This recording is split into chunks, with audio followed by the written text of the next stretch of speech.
Okay. Parrot TV, the voice for humanity. Hi, welcome to the New York Parrot Literary Corner. I'm Dustin Pickering, your noble and honest host. Today we have Jill Sharon Kimmelman, who is a Pushcart Prize nominee in poetry. Her international publication credits include Vita Brevis Press, Spillwords Press, Fine Lines Journal, loveoffood.net, Poetic Musings Ezine, Heartbeats, an anthology, Sensibility, an anthology, Two Hearts, and additional back cover blurbs, ILA Literary Magazine, and Stab the Pomegranate, and multiple poetry videos from Sparrow Productions. Her first book, You Are the Poem, a coffee table collection of poems and photographs in black and white and color, is slated for release in autumn of 2021.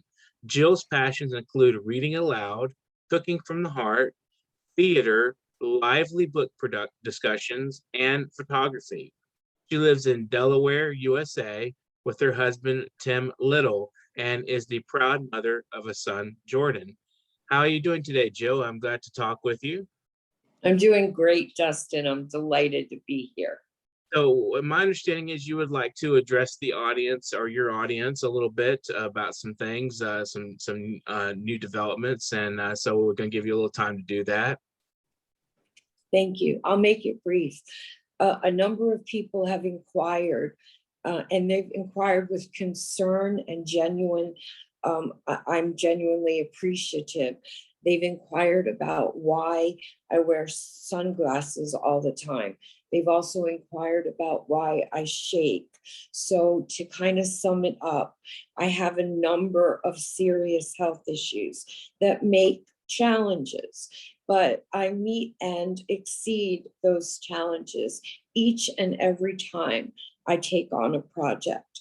And right now, I'm battling with issues related to all over essential tremors. So if you see me shaking, let's just attribute it to excitement and nothing else. I know it's more, you know it's more, but play with me and enjoy the fact that I got to be here after being in bed all week just to be able to be here. So I'd like to hope that my struggles are an inspiration. And I do talk about that in my book. I write not so much about pain, but about struggles. And I feel as if by bringing those issues to light, that people can become more comfortable with one another when they're aware of what's going on. They're not in the dark. So if you see me trembling, I'm trembling with excitement. I have so much to share. And I'd like to thank Dustin and the New York Parrot for giving me that opportunity. Because so far, as long as I've been writing, no one has known much about why I go AWOL. And then they just welcome me back with open arms. Mm-hmm. I try not to go AWOL, and I'll try to be a bit more upfront from now on if I need to ask your patience or your time giving me extensions. I seem to have developed a reputation for writing back cover blurbs. I'm not sure why, because I do prefer poetry, but maybe it goes back to being in journalism in high school and in college. But somehow it's gotten around that Jill's doing a good job. So I keep asking for extensions. I keep getting them. And each time a back cover blurb comes out and it becomes an Amazon bookseller, awesome. I'm happy. I'm happy to be a part of that. And I'd like to say thank you to all the authors who are out there who have taken a chance on me, and also the ones who are thinking about taking a chance on me. It's not so much a chance anymore. I've got a waiting list, guys. Okay, so thank you so much, Dustin. I think that welcome. Covered it. Okay, well, thank you, and I'm glad that we were able to address some of that. And of course, I'm sure the audience that's watching will, be receptive to it. So getting into I think we lost your video there. and then you went dark. Did you accidentally bump a button or something? No, the strip that was in front that was talking about the Zoom disappeared, and then everything, I didn't touch anything. You want me to just go back and we'll start here? The Okay, meeting there is we go. being You're back. You're recorded, back. strip. You're Can we back. take, You're can we back. take that strip out of the middle of the screen? You're back. We can see you now. Okay, wonderful. Okay. So, so in getting into the interview, Mhm.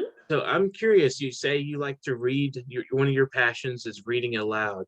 So, who are some Yes. of your favorite poets to read aloud, and what do you appreciate about them? I don't necessarily always read poetry aloud when I'm reading aloud. I always read poetry aloud. I'll make that clear, whether it's my poetry or I'm critiquing someone else's poetry or I'm helping edit. I always read everything 3 times aloud before I feel justified in offering any comments.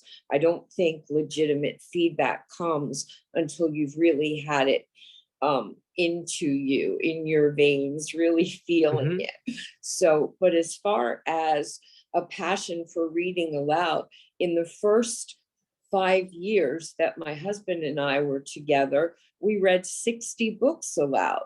We started with a magnificent trilogy called Griffin and Sabine. It was put out by Chronicle Books. And the most extraordinary thing about it, from a voyeuristic perspective, you were physically opening a book and then physically opening a letter out of an actual envelope and reading these letters that existed between these two very, very different fictional characters. So we started reading the trilogy of Griffin and Sabine. We moved on to many other kinds of books, Tuesdays with Maury, The Kite Runner, you name it. We even read Danielle Steele aloud, going back to her earlier books where she really did concentrate on detailed historical accuracy. So we had a wonderful time. And then unfortunately, my vision became an issue. But fortunately, being an Apple girl and believing in the fact that they're going to solve my problem, they did. They let you invert colors on your iPad. They do what's called a classic invert or a smart invert. So I may not be able to walk into an independent bookstore, my favorite, or Barnes and Noble, which is all that's left in the state of Delaware, where I live, and pick up a book and read it. But I can use on my iPad iBooks and I can read aloud. I can do characters, I can do voices. My husband loves it. We have such a wonderful time. And even though we're not reading as many books as we used to, because it is a strain on my eyes, we absolutely adore reading together. People think it's romantic. Maybe it's just plain fun. And I definitely encourage everybody to try it. The Underground Railroad we read together. I can't tell you how many wonderful books became so much more wonderful when they were shared. We had our own personal book club, if you will. That's probably a good way to talk about it. Yes. And that's very interesting. I've never heard of people reading together like as much as a couple reading together, as much as like you hear about book clubs and various other organizations, poetry circles, reading together. So that's very interesting that you would do that. I think that's fascinating. So go ahead. I was going to say it's been a dream of mine for a long, long time to be published by Chronicle Books.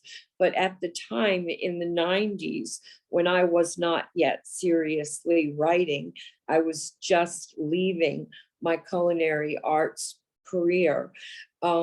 I discovered Chronicle Books and I was working in an independent bookstore.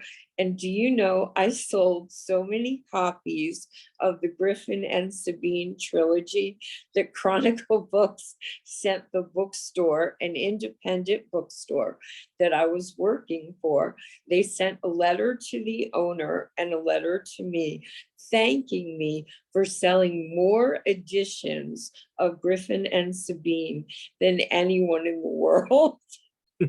If only they would decide to pick up my book and publish it. But perhaps in time, my dream will come true. Very possible. I wish you luck on that. Thank you. So tell us about the release of your first book. What can you tell us about it? And how does it feel like to have a book published for the first time? It feels so good to say, yes, I actually have a date. So everybody write this down. My global launch is November the 6th. It's a Saturday, and it's going to be at 4 p.m. Eastern Standard Time.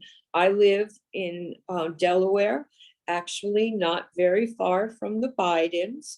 Delaware is a very small state. We only have 3 counties in the whole state. And I have a number of friends in Nigeria, including my amazing young protege, who I'll talk about later, as well as dear friends in India. So I wanted to be sure that my friends in India and in Nigeria would be able to enjoy the global launch. So we set it up for a Saturday afternoon at 4 p.m. And that will, of course, be virtual. And I'm excited. I'm working with a publisher from the States, and it's the first coffee table book that she has ever done. And the idea is I wanted it to look like something that was already a gift. So I have yet to determine, the only thing undetermined is the size, whether it's going to be a 6x9 or whether it's going to be an 8-inch square. Amazon lets me choose that. They don't let me choose a whole lot of other things. I'm going with a font that's going to look hand done. I like that idea. There's going to be collections of poems.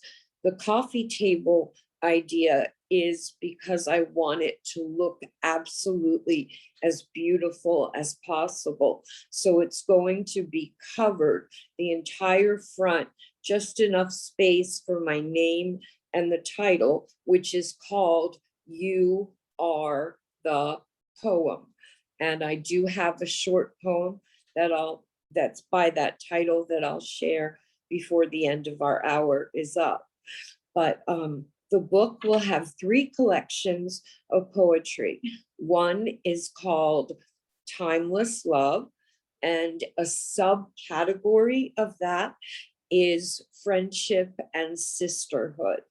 Timeless love is any kind of love, mature love, love of animals, love between sisters, love between dear friends, and love between a poet and her muse, as well as partners in this life and in the ones to follow, as well as the deepest love, our earliest storytellers, our earliest loves, our parents.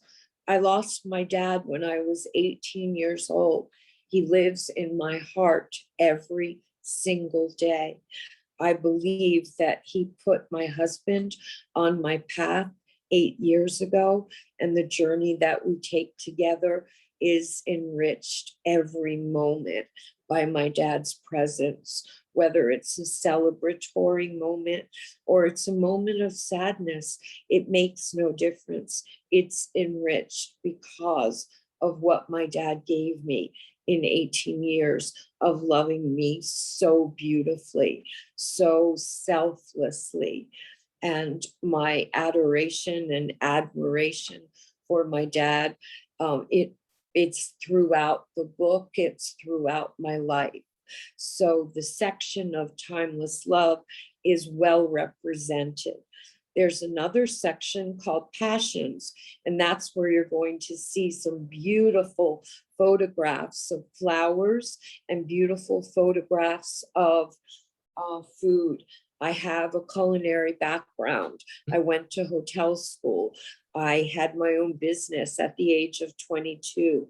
So I have some wonderful musings and short poems that accompany some absolutely glorious photographs by me as well as by my husband, Tim Little. He is a former professional photographer with a master's in mass communications.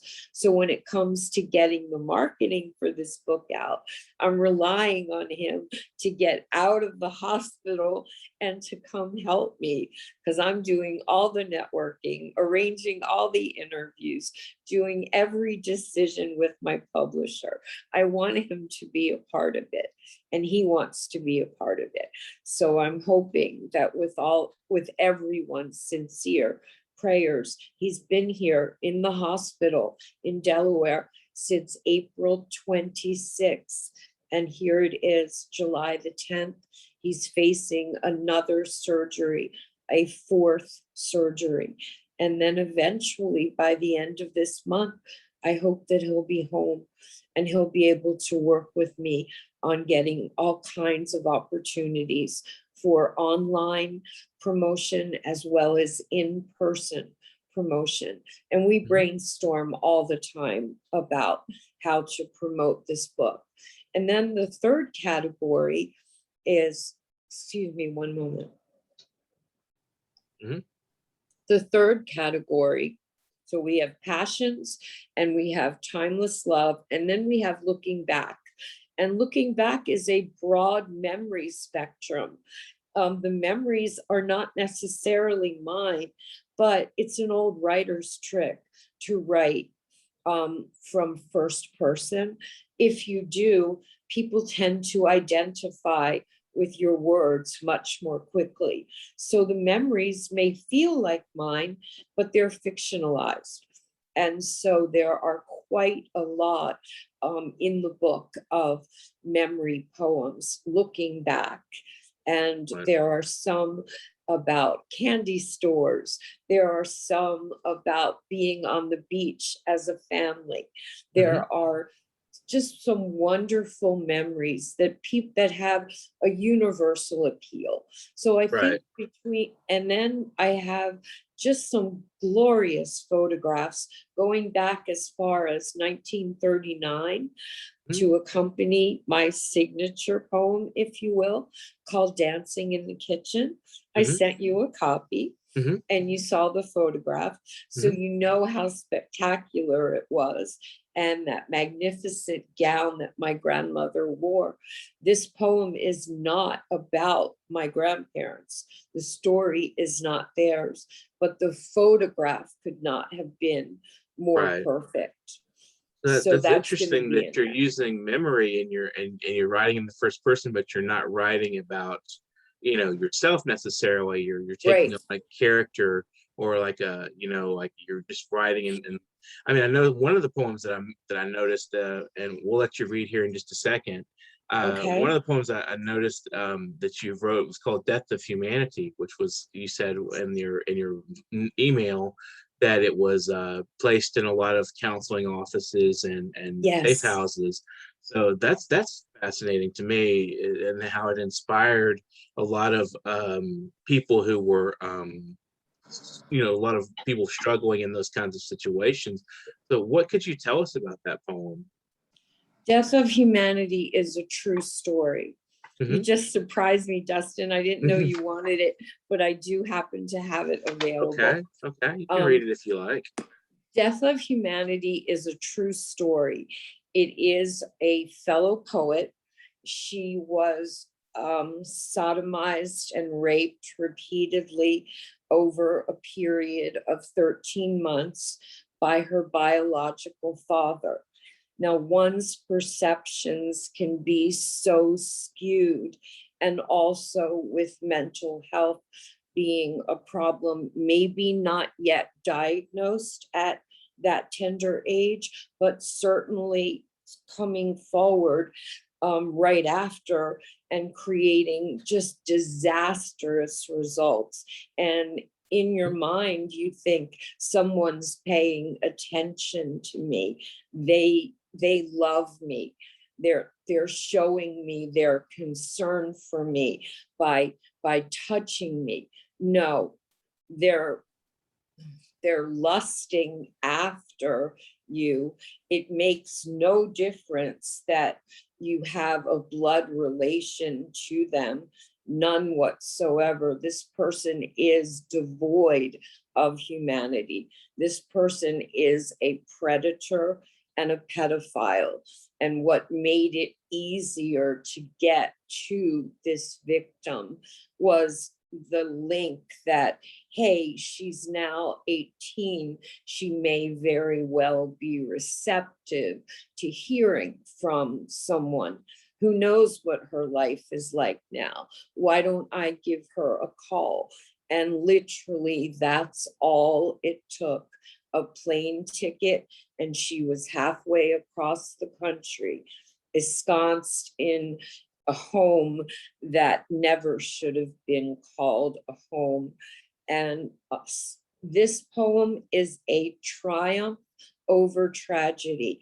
This is a victim becoming a survivor.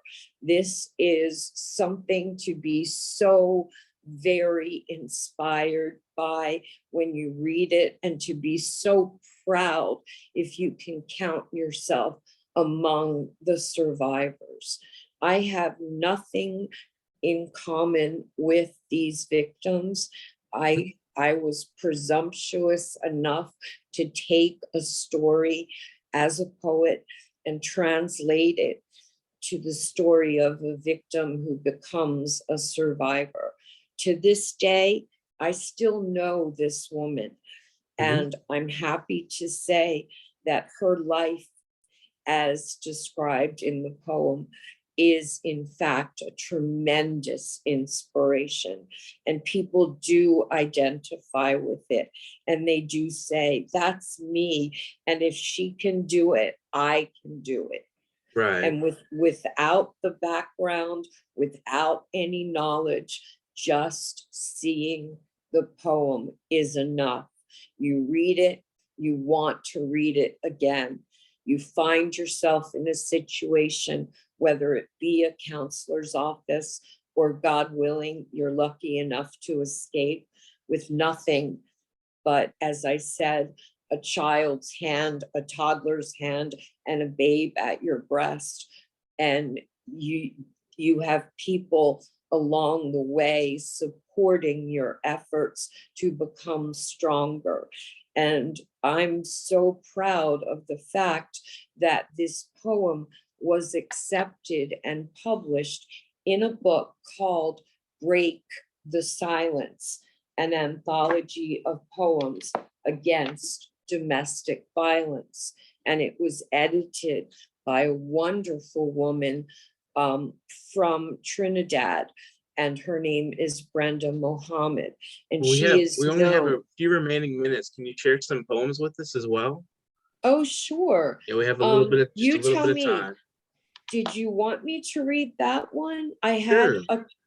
okay, I can read that one. And then I have a few others. All right.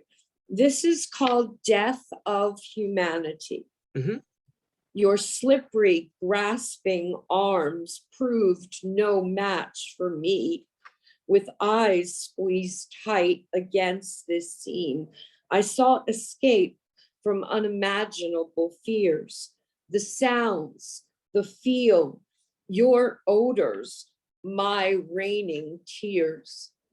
You took me by force, found your pleasure in watching as I trembled from head to toe. Humanity died in you that day. The rape of your child slammed heaven's doors shut. I was powerless against your rage-driven might. Over and over, I shouted, no. Then again, no, no, no. Some merciful spirit willed me, keep up the fight. For years, you watched me play at dress-up games, prideful and wobbly. Before you, I stood in grown-up ladies' shoes. You listened to my whispered pleas. Look at me, words spoken without shame. And so began my season of abuse. My memories of this horrific act, I never will escape. I've done my best to block the pain, let doctors peer inside my brain, tried pills of every color, prayed to gods of every faith. I'm worn down and exhausted from running this endless race. This stops now. There will be no more wasted energy, no more hellish pain. I am done with you forever. Never again will I speak your name. Excellent. Thank So you. thank you very much. It's a very powerful poem and a very Yeah. powerful presentation there. So if you Thank want, I think we'll have a little time for you to read one of the poem, your title poem from your upcoming book. Okay. Did you want me to do that now? Yes. Okay. I believe there's poetry in absolutely every moment, and Mhm. all we need to do is keep our senses open, keep our eyes and ears peeled, and it's so easy to overlook the things that come across, images, thoughts. Mhm. But if we pay attention, we find beauty in something as simple as eating a mango in the sea and letting the juice drip down our chins. It's a wonderful experience. I recommend it for everyone. And so You Are the Poem actually has a great backstory, which I will summarize as quickly as possible. So there is beauty in there's poetry and beauty in every aspect of life if we just keep our senses open. This poem was given as a gift by me to a group that was started by Dr. Jill Biden, now our First Lady in the USA, back in 2003, when America entered the war in Afghanistan and Iraq. In 2009, Delaware Boots on the Ground was looking to expand the opportunity for their soldiers to have greater ties to their loved ones. So Delaware Boots on the Ground decided to accept this poem and give it to every single soldier deployed on the East Coast, from the area where I live all the way down to Newport News, Virginia. So We that's only have just a pretty, little more time, so thank you for sharing that. It's a wonderful story. But can you read the poem? Sure, I'll be happy Thank you. to. Thank you very It's much. called, oh, no problem, I'm sorry. Quite all You right. are the poem, shared with love for all who wait. I will wait for you. You are the poem that fills my heart each and every morning. I sip my coffee from our mismatched shelf of mugs, preferring to select your rooster mug with the tiny chip. Remember, you had bent down to place sweet kisses upon my rosy lips, and it slipped from my grasp. I keep myself warm, bundled deep within your sweaters, and nourish my spirit from the pages of your letters. You are the dream that I will awaken from when I feel your true kiss upon my cheek. Come home safe to me. Wow, that has a lot of sensual and interesting imagery to it. I really like the fact that you had the backstory of sharing the poem with troops, with people that were in combat, and their families. So They that's kept it in fascinating. their helmets Oh, with wow. their sundown lotion and their PX cards. And many, many soldiers were found with the poem still in their helmets. Well, thank you for joining us today, Jill. It's been wonderful talking to you. We just have a couple more minutes, and so I'm gonna go ahead and close out the show.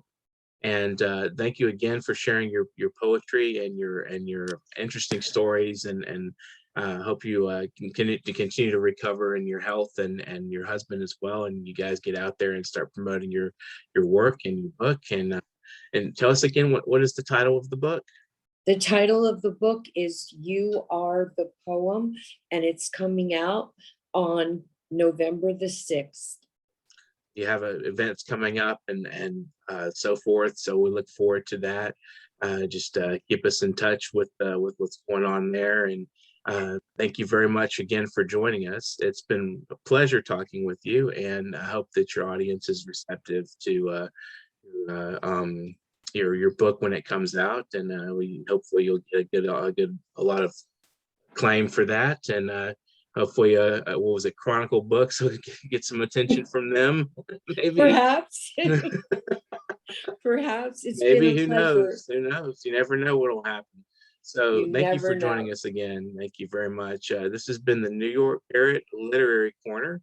I'm Dustin Pickering, and this has been Jill Kimmelman. Today we were at here in Delaware near the Bidens, so we never know where we'll be.